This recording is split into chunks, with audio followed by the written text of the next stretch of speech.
નમસ્કાર મિત્રો, આરોગ્ય કેરમાં તમારું સ્વાગત છે. આજે હું તમને એક વાસ્તવિકતા જણાવવા જઈ રહી છું. આ માહિતી મને એક ખૂબ જ સમજદાર અને પ્રેમાળ વૃદ્ધ વડીલે આપી છે.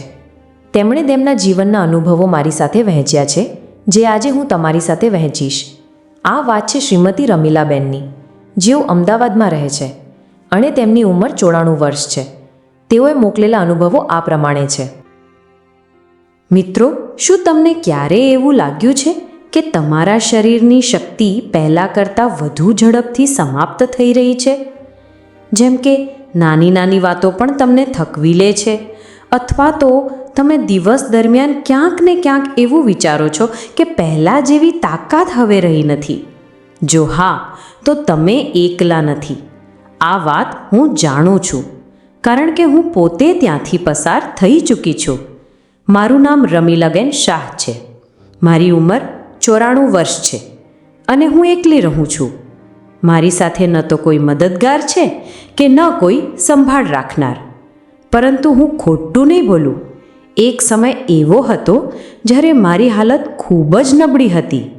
ચાલવામાં તકલીફ થતી હતી, દરરોજ એક નવી દવા, અને આખો દિવસ સુસ્તી રહેતી હતી. મારા પોતાના બાળકો પણ મને જોઈને પરેશાન થઈ જતા હતા. પરંતુ હું સૌથી વધુ ખુદથી નિરાશ હતી. પણ આજે મારી સવાર ઉર્જાથી ભરેલી હોય છે. હું દિવસમાં કામ કરું છું, લોકોને મળું છું અને સાંજે થાકીને નહીં, પરંતુ સંતોષ સાથે સૂઈ જાઉં છું. અને આવું થયું માત્ર કેટલાક નાના બદલાવોથી. 5 સરળ આદતો જે મેં મારી સવારની દિનચર્યામાં ઉમેરી દીધી. કોઈ જાદુ નહીં, કોઈ વિદેશી ઈલાજ નહીં, બસ કંઈક એવું જે દરેક વ્યક્તિ કરી શકે છે, ખાસ કરીને આપણા જેવા લોકો જે 60 વર્ષથી ઉપરના થઈ ચૂક્યા છે. સૌથી પહેલી વાત, સવારના સમયને હળવાશથી ન લો. સવારનો સમય જ આપણા દિવસની દિશા નક્કી કરે છે. જો આપણે આપણા દિવસની શરૂઆત યોગ્ય રીતે કરીએ તો માત્ર આપણી શારીરિક સ્થિતિ જ સારી નથી થતી, પરંતુ માનસિક શક્તિ પણ આખો દિવસ જળવાઈ રહે છે. આ મેં ફક્ત પુસ્તકોમાં નથી વાંચ્યું, આ મેં ખુદ મારા અનુભવથી શીખ્યું છે. હવે તમે વિચારતા હશો કે એવી કઈ આદત છે જે 94 વર્ષની સ્ત્રીને 40 વર્ષના લોકોથી પણ વધુ ચુસ્ત રાખી શકે છે? તો ચાલો હું તમને મારી પહેલી અને સૌથી અસરકારક આદત વિશે જણાવું. દરરોજ સવારે હું સૂરજ નીકળતા પહેલાં જ ઉઠી જાઉં છું. કોઈ અલાર્મ નહીં, બસ આદત બની ગઈ છે. હું મારા ઘરની એ બારી પાસે બેસી જાઉં છું જે સીધી પૂર્વ દિશામાં ખુલે છે. ચશ્મા ઉતારી દઉં છું, ફોનને દૂર રાખી દઉં છું અને 15 મિનિટ સુધી હું માત્ર સૂરજના પહેલા કિરણોને મારી આંખો અને શરીર પર પડવા દઉં છું. આ દરમિયાન હું ચૂપચાપ બેસી રહું છું અને ધીમે ધીમે એક ગ્લાસ હૂંફાળું પાણી પીઉં છું. ફક્ત આટલું નાનું કામ અને મારું આખું શરીર જાણે ફરીથી શરૂ એટલે કે રીસેટ થઈ જાય છે. હવે જુઓ, આ કોઈ યોગાસન નથી, કોઈ કઠિન કસરત નથી, પરંતુ તેની અસર મારા આખા દિવસ પર પડે છે. પહેલાં હું રાત્રે 4-5 વાર ઉઠતી હતી, પરંતુ આ આદત શરૂ કર્યાના થોડા જ અઠવાડિયામાં હું સતત 7-8 કલાક ઊંડી ઊંઘ લેવા લાગી. પહેલાં હું દિવસમાં ઘણીવાર ઝપકી એટલે કે નાની ઊંઘ લેતી હતી. હવે તેની જરૂર નથી પડતી. અને આ બદલાવ કોઈ કલ્પના નથી, આ મારા ડૉક્ટરના રિપોર્ટમાં પણ દેખાયો. તેમનું કહેવું છે કે મારી ઊંઘ હવે એટલી સારી થઈ ગઈ છે કે તેમણે મારી ઊંઘની દવા બંધ કરવી પડી. જો તમારા ઘરમાં પૂર્વ દિશાની બારી ન હોય તો કોઈ વાંધો નહીં, તમે અગાસી કે બાલ્કનીમાં જઈ શકો છો. અને જો તે પણ ન હોય તો બજારમાં સારી ગુણવત્તાવાળો લાઇટ થેરાપી લેમ્પ મળી જાય છે. તે પણ એ જ રીતે કામ કરે છે. પરંતુ યાદ રાખો કે સૂરજનો પ્રકાશ સીધો તમારી આંખો સુધી પહોંચે તે સૌથી જરૂરી છે. કાચ, પડદા કે ચશ્મા પાછળથી નહીં. બસ 10થી 15 મિનિટની આ આદત તમારી બોડી ક્લોક એટલે કે શરીરનું ઘડિયાળ સેટ કરી શકે છે. હવે વાત આવે છે બીજી આદતની, અને આ મારા દિલની ખૂબ જ નજીક છે. હું દરરોજ સવારે જ્યારે સૂરજની રોશની લઈ ચૂકી હોઉં છું ત્યારે મારી ખુરશી પર બેસું છું અને એક નાની કોપીમાં 3 વસ્તુઓ લખું છું જેના માટે હું આભારી છું. કોઈ મોટી મોટી વાતો નહીં, પરંતુ એ નાની વસ્તુઓ જેનાથી દિલ જોડાય છે. જેમ કે એક દિવસે મેં લખ્યું, હું આભારી છું તે દિવસ માટે જ્યારે મારા પૌત્રએ મારી સાથે વિડીયો કોલ પર હસતા હસતા કહ્યું કે દાદી, તમે મારા કરતાં વધુ તેજ છો. તે દિવસનું હાસ્ય, તેની આંખોની ચમક, બસ એ જ યાદ કરતાં મારી સવાર ખુશ થઈ ગઈ. તમે વિચારશો કે આનાથી શું ફરક પડે છે, પરંતુ ખરેખર આ આદત મારા અંદરના વિચારને ધીમે ધીમે બદલવા લાગી. પહેલાં હું આખો દિવસ ફરિયાદ કરતી, ઘૂંટણમાં દુખે છે, બાળકો સમય નથી આપતા, કંઈ પણ કરવાનું મન નથી થતું. પરંતુ જ્યારે મેં રોજ 3 સારી વસ્તુઓ લખવાનું શરૂ કર્યું તો મારું ધ્યાન બદલાઈ ગયું. હવે મારી નજર નાની નાની ખુશીઓ પર જવા લાગી. વિજ્ઞાન પણ કહે છે કે જ્યારે તમે તમારા સારા અનુભવોને વારંવાર યાદ કરો છો, તે મગજમાં કાયમી થઈ જાય છે અને તમારું મગજ વધુ સકારાત્મક, વધુ સંતુલિત અને વધુ શાંત થઈ જાય છે. જો તમે લખી શકતા નથી તો કોઈ વાંધો નહીં, મોબાઈલમાં વોઇસ રેકોર્ડ કરી શકો છો, અથવા બસ અરીસા સામે બેસીને ખુદને કહો, હું આજે આભારી છું, અને પછી તે વસ્તુ જણાવો. આ આદત માત્ર દિલને જ નહીં, મગજને પણ મજબૂત બનાવે છે. અને પછી આવે છે મારા દિવસનો ત્રીજો સૌથી જરૂરી ભાગ, જેને હું સવારનું અમૃત કહું છું. આ છે મારી સવારની સૌથી સીધી પણ સૌથી શક્તિશાળી શરૂઆત. પાણી. પરંતુ આ કોઈ સામાન્ય પાણી નથી હોતું. હું દરરોજ સવારે ઉઠતા જ 500 મિલીલીટર હૂંફાળું પાણી પીઉં છું, જેમાં 1 ચપટી ગુલાબી મીઠું અને અડધું લીંબુ નિચોડેલું હોય છે. હવે તમે વિચારી શકો છો કે આમાં એવું શું ખાસ છે? પહેલાં હું પણ એવું જ વિચારતી હતી, પરંતુ જ્યારે મેં તેને મારી સવારની શરૂઆતમાં સામેલ કર્યું તો થોડા જ દિવસોમાં ફરક અનુભવ થવા લાગ્યો. પહેલાં જે સાંધાઓમાં જકડન રહેતી હતી તે હવે ઓછી થઈ ગઈ. પેટ જે પહેલાં દરરોજ સવારે ખરાબ થતું હતું તે હવે એકદમ નિયમિત થઈ ગયું. અને સૌથી મોટી વાત, મારી શક્તિનું સ્તર બદલાઈ ગયું. જ્યાં પહેલાં સવારે સવારે કોફી પીધા પછી પણ સુસ્તી અનુભવતી હતી, હવે ફક્ત આ 1 ગ્લાસથી હું તાજગી અનુભવું છું. મારા ડૉક્ટરે પછીથી જણાવ્યું કે આ કોઈ ચમત્કાર નથી, પરંતુ આપણા શરીરની મૂળભૂત જરૂરિયાત છે, હાઇડ્રેશન. આખી રાતની ઊંઘ પછી આપણું શરીર અંદરથી સૂકાયેલું હોય છે, જેમ કે કોઈ સૂકું ખેતર. અને જો આપણે તેને સૌથી પહેલાં કેફીન કે ચાથી સિંચવાનો પ્રયત્ન કરીએ તો તે વધુ સૂકાઈ જાય છે. આપણા અંગોને આરામથી જગાડે છે. મીઠું જરૂરી ઇલેક્ટ્રોલાઇટ્સ આપે છે અને લીંબુ પાચન ક્રિયાને ઝડપી બનાવે છે.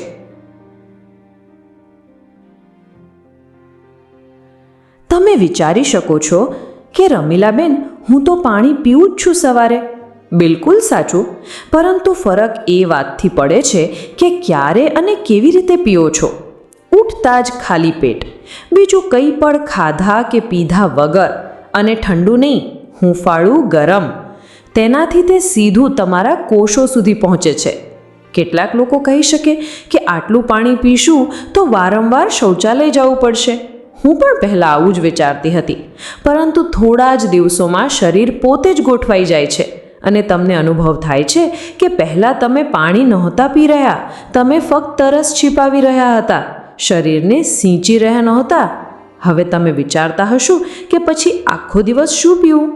મારો એક સરળ નિયમ છે, દર કલાકે ઓછામાં ઓછા 2 ઘૂંટ, અને ખાસ કરીને સવારની શરૂઆતમાં. આ સવારનું અમૃત તમારા સ્વાસ્થ્યનો પાયો બનાવે છે. આ 3 આદતોને જ્યારે મેં ઈમાનદારીથી અપનાવી તો થોડા અઠવાડિયામાં જ મારી ઊંઘ, પાચન અને શક્તિમાં એવો બદલાવ આવ્યો કે મારા બાળકોને લાગ્યું જાણે હું કોઈ સારવાર લઈ રહી છું. પરંતુ ના, ફક્ત આદત બદલી હતી. હવે વાત કરીએ એ આદતની જે કદાચ સૌથી વધુ અવગણવામાં આવે છે, પરંતુ ખરેખર તે જ છે જે તમને લાંબા સમય સુધી ચાલતા ફરતા, સુરક્ષિત અને આત્મનિર્ભર બનાવી રાખે છે.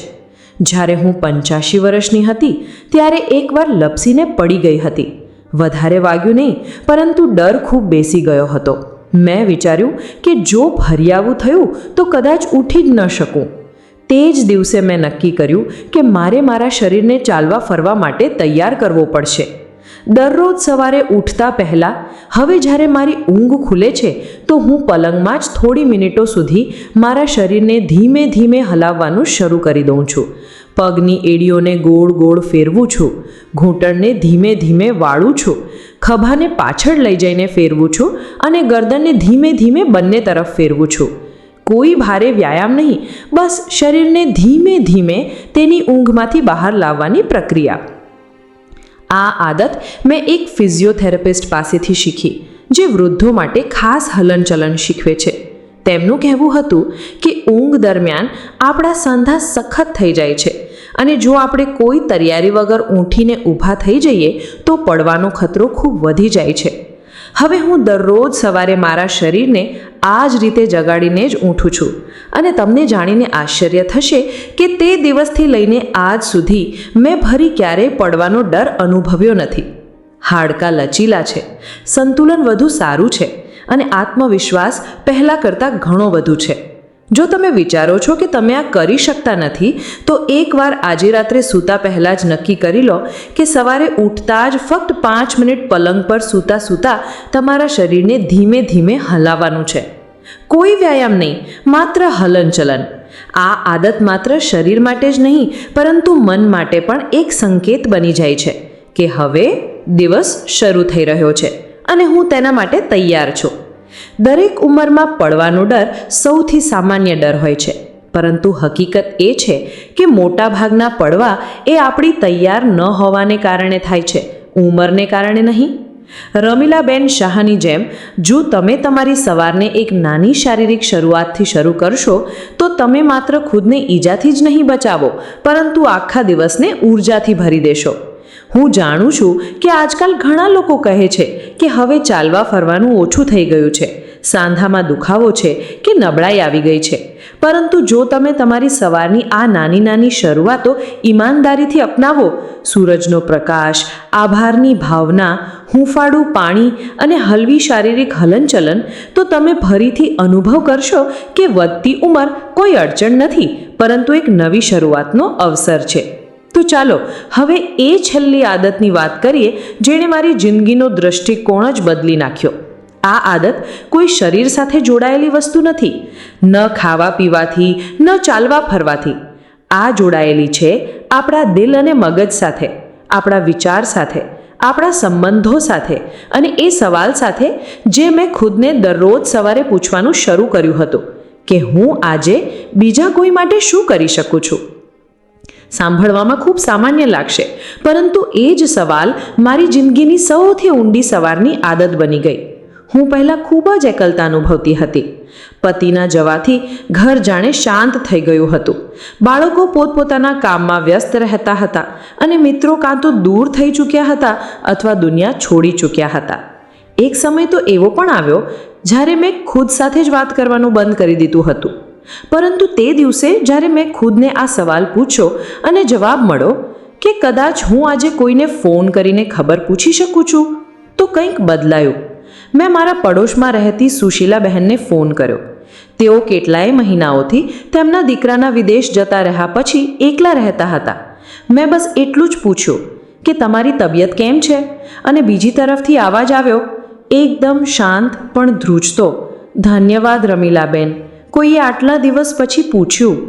તે દિવસ પછી મેં દરરોજ આ સવાલ ખુદને પૂછ્યો અને દરરોજ એક નાનું કામ કર્યું. કોઈને ફોન કર્યો, કોઈનો આભાર માન્યો, કોઈને ફૂલ આપી આવી અને કોઈની મદદ કરી દીધી. ધીમે ધીમે આ નાના કામ મારા જીવનનો હેતુ બની ગયા. મારા દિલમાં આશા જોડાઈ ગઈ અને જ્યારે હેતુ હોય છે ત્યારે મન પણ સારો અનુભવ કરે છે અને શરીર પણ. વૈજ્ઞાનિકો કહે છે કે જે લોકોને પોતાના જીવનમાં કોઈ હેતુ હોય છે તે ન માત્ર લાંબુ જ જીવે છે પરંતુ વધુ સારી માનસિક તંદુરસ્તી અને ઓછા તણાવ સાથે જીવે છે.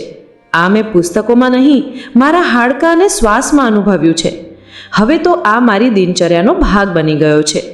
જેમ કેટલાક લોકો ચા વગર સવાર અધૂરી માને છે, તેમ મારી સવાર એક સવાલ વગર અધૂરી છે અને જ્યારે હું તે દિવસનું નાનું યોગદાન નક્કી કરી લઉં છું તો મારી ચાલમાં હલકાપણું હોય છે, મારા અવાજમાં ગરમાશ અને મારી આંખોમાં ફરીથી એ જ ચમક પાછી આવી જાય છે જે કદાચ થોડા વર્ષો પહેલાં ખોવાઈ ગઈ હતી. આ આદત દરેક માટે અલગ હોઈ શકે. કોઈ માટે આ કોઈ જરૂરિયાતમંદને ખાવાનું આપવાનું હોઈ શકે, કોઈ માટે બાળકોને ભણાવવાનું, કોઈ માટે બસ કોઈના ખબર અંતર પૂછી લેવાનું. ફરક કામના આકારમાં નથી હોતો, ફરક હોય છે એ ભાવના જેનાથી તમે કંઈક કરો છો. તમને ખબર છે, મેં મારી એક કોપીમાં એ બધા કામોની એક યાદી બનાવી રાખી છે જે હું કરી ચૂકી છું, અને એક ખાલી જગ્યા છોડી છે એમના માટે જે હું આગળ કરીશ. ક્યારેક એ કામોનું પુનરાવર્તન કરવું પણ સારું લાગે છે, જેમ કે કોઈ જૂના મિત્રને ફરીથી મળવું. હવે જ્યારે મારી ઉંમર 94 છે તો લોકો મને પૂછે છે કે રમીલાબેન, તમે આટલા સક્રિય કેવી રીતે રહો છો? હું હસું છું અને કહું છું, કારણ કે હવે હું જીવું છું, માત્ર શ્વાસ નથી લઈ રહી. ફરક બસ એટલો જ છે. મેં જીવવાની રીત બદલી લીધી, જીવવાનું કારણ શોધી લીધું. અને જ્યારે આ 5 આદતો મારી સવારમાં જોડાઈ ગઈ, સૂરજનું પહેલું કિરણ, આભારની ભાવના, હૂંફાળું પાણી, હળવી શારીરિક હલનચલન અને બીજાઓ માટે એક નાનું યોગદાન, તો મારી જિંદગીએ દિશા બદલી નાખી. હવે હું કોઈ સંન્યાસી નથી, હું બસ એક સામાન્ય સ્ત્રી છું જેણે અસામાન્ય ઈમાનદારીથી ખુદને બદલવાનો પ્રયત્ન કર્યો. મેં ખુદને કહ્યું કે જો હું 85ની ઉંમરે પડી શકું છું તો 94ની ઉંમરે ઊઠી પણ શકું છું, અને મેં ઊઠવાનું પસંદ કર્યું.